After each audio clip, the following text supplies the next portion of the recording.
So, good day, everybody. How's everybody doing? Today, I wanted to talk about something that's plagued my family, my immediate family, my former family for years. It's like a generational curse. Um, Not to say that the parents didn't contribute to it or me as a parent didn't, but it's just something that I really want to talk about. Um, and that's unforgiveness. So, I can't sit up here and say that I was the greatest mother. I wasn't. I made a tremendous amount of mistakes with my children. I hurt my children physically, emotionally, mentally, and spiritually. Even so, and so did my family, my parents. They the same with us. You know, it was different, of course. There was two parents in the household, and it was basically one with me. Um, Although I had a mate uh, and had children by different men, it wasn't something to be proud of at all. My life is written in the book that I'm writing, which I'm almost finished with. Uh, but it's something that plagues my children.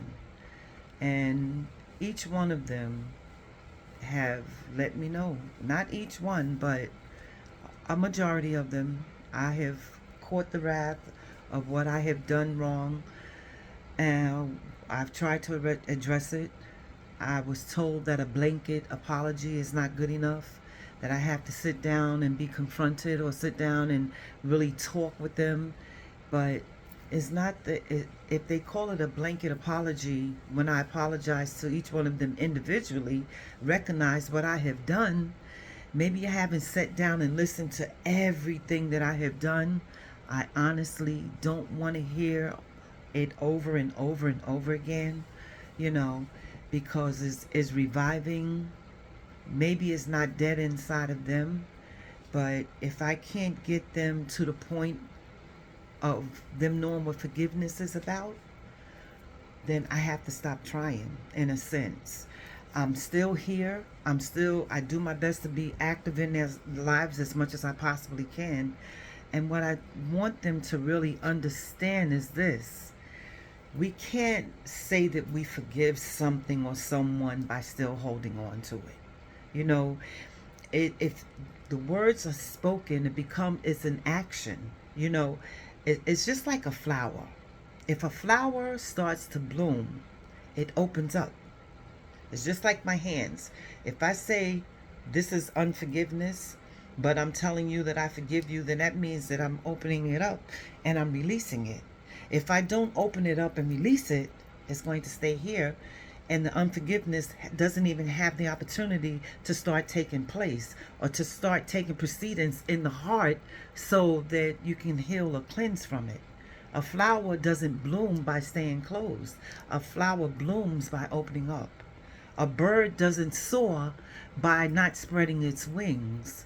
If you walk around like a broken bird all the time, your wings cannot expand and you can't soar to the heights that you were intended to soar to. So I don't take it lightly. I don't I've done everything I possibly can. The only thing I have not done is sit down in a group setting with all of them so that they can continue to tell me all that I have done wrong. I know what I've done wrong. I've addressed it. I've admitted it. I've confronted it. I don't sit around and say, oh, I am perfect. I was the perfect mother. I'm cleansed from that. God said, as far as the east is from the west, He's removed our transgressions from us. He even told in Hebrews, He even told them, if they choose to come and serve Him, then He'll forgive them of their sins and they won't be thought of anymore. So, if my children get to the point where they can forgive me and honestly want to, then they have to start taking action in their hearts to say, I have to let it go. Even if mommy doesn't sit down and listen to everything, it's hard. It really is hard. And I know that it isn't all about me. But I think there's one little thing that they keep forgetting. They don't have fathers that they can tell these things to. They have me. Just me. They have their friends they can tell it to. A lot of social media validates some of their hurt, and instead of them saying, wait a minute, that part is not for me, let me see the reality of what we had gone through. No, it wasn't right. No, it's not easy, and I'm not taking it lightly, and I'm not trying to. My daughter tells me all the time, you're gaslighting me, you're gaslighting me. I don't even want to hear all these new terminologies anymore, to be honest with you, because it also validates the the hurt, the pain, and the insanity that we choose to entertain when we want to take everybody else's advice about these new words to highlight or to enlighten us about what has actually happened. No, I'm not a word scholar. I'm not. I'm far from being a word scholar. But I do know the pain that I had caused. I do know the actions that I had taken that were wrong.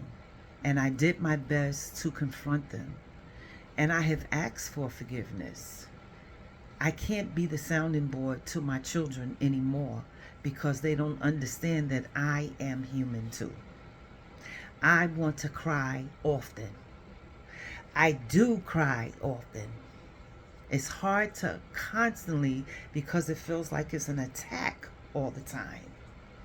And they think that I'm downplaying what they feel. I don't downplay what they feel. I don't downplay the part that I have caused. I don't downplay any of that. But it's hard. The youngest is 23. The oldest is 42. I'm 61. It's really hard to keep hearing the same thing over and over and over and over. If I was heartless, I would say get over it. But I'm not heartless. I'm saying please forgive me. Please find it in your heart to forgive me. But I can't take you disrespecting me, telling me F you, you were this, no good, and you were lazy this, and you were. If they only knew the truth about my choices of men were wrong, were bad for me. They were not the men who were really in my corner. That's something that I have to live with. Unfortunately, I had children by these men. A majority of their fathers were disconnected. No, I don't have one or two fathers for my children. It's enough. It's not 10 different fathers. No, it's not. But it's enough. And I don't want to talk about that right now, but it is written in my book. And I will address it more in depth. So they don't have their fathers to talk to and to find out or whatever. And I'm sure that their fathers would say that I was probably an airhead and I shouldn't have had the children or whatever. I kept my kids. Should have been abstinent, but I wasn't. Okay. Should I have aborted all of them? No. No. And I've had abortions. And I regretted the last one that I had. All right. But just want them to understand that forgiveness is an action word. And forgiveness goes all the way around. I had to forgive myself for my actions. I had to forgive those who offended me, their fathers who abandoned me, my ex-husband, my first husband, and the last man that I left him for a reason. If he was the perfect man, I would not have left him. I would have stayed right there. The man who purchased the house for me and the kids and let it go into foreclosure. That says a lot for me being lazy. That says a lot for me not taking care of my responsibility. Anyway, and no, all the children wasn't his, but we had our last two children together. All right. And I made my choices. I stood behind my decisions. I paid for it. The kids paid for some of it. All right. Some of them are still in the process of healing, and others just keep repeating the same thing. Um, not giving, I can't give too much closure to someone or anyone or anyone's who don't want to accept closure. I'm not going to tell all the dirt about my ex to my children. If they only knew, even the older ones that wasn't his, they don't know all that I had to deal with as far as this man is concerned. And it wasn't light stuff either. It was serious stuff.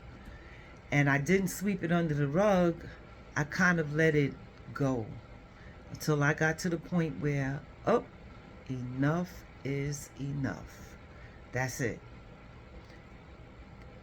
Could I have killed him? And he said to me one time, I feel like you're going to be the death of me. And I told him, oh, nobody, I'm not going to jail for you and nobody else. So I packed my children and I left. What if I had left them behind? Can you imagine the other part of it? Where, oh, you abandoned us and I hate you and blah, blah, blah. I get it. Doesn't matter if I do, if I don't. You know the saying, you're damned if you do, you're damned if you don't. But I can't keep living in things that has happened in the past.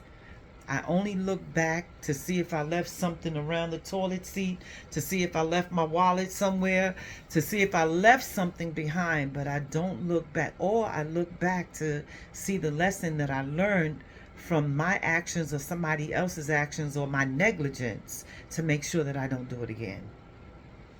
But I don't look back to dwell in the past. I can't keep moving forward. As we all know, you can't move forward if you're constantly looking back. So it's the same thing with forgiveness. If I say that I forgive, I make it a verb. I make it an action. All right? Start surrendering it. And if I can't, I had to leave it in God's hands so that he can cleanse me so that I can surrender it. And it took a little bit. It took a time. It took me having to meet another man in order for me to understand that I really didn't forgive my father after I thought I did, to learn that I really hated him. I really hated him deeply.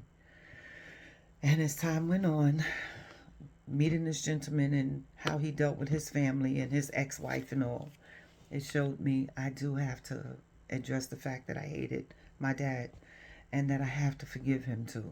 And I did forgive him, but I didn't shoot daggers at him all the time. I didn't throw darts in his heart all the time. I didn't wait for every opportunity that I could so that I can push a knife through him. And my children don't understand that that's just what it feels like to me.